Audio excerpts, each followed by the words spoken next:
Всем привет! Добро пожаловать на мой канал.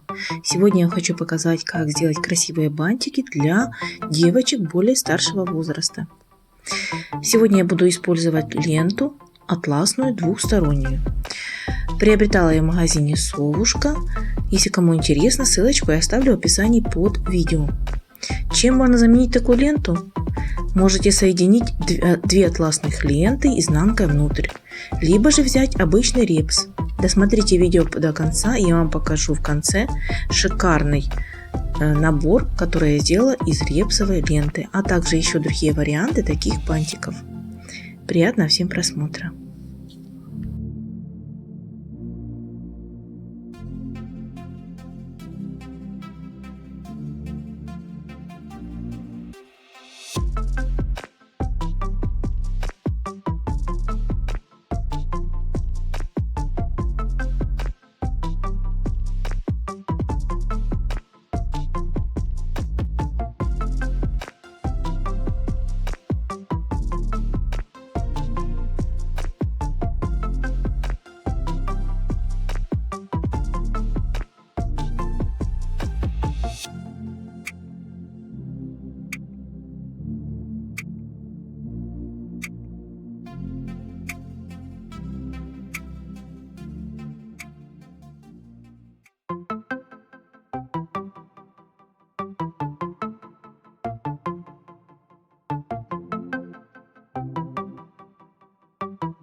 Вот такие замечательные бантики у меня получились. Минимум материала, атласная лента и декор, а бантики получаются шикарные. В длину всего 9 сантиметров. Бантики делаются несложно, главное внимательно следить за движением руки. Вот такие еще два красивых бантика у меня получились. Красивый насыщенный синий цвет и бутылочный. Сюда можно использовать любой стразовый декор. Ну а вот здесь, как я и обещала, красивый набор из репсовой ленты. Бантик и галстук. Напишите в комментариях, какие варианты бантика вам понравились больше всего. Если вам понравилось это видео, ставьте лайк. Подписывайтесь на мой канал, чтобы не пропустить следующие мои мастер-классы. А всем пока-пока!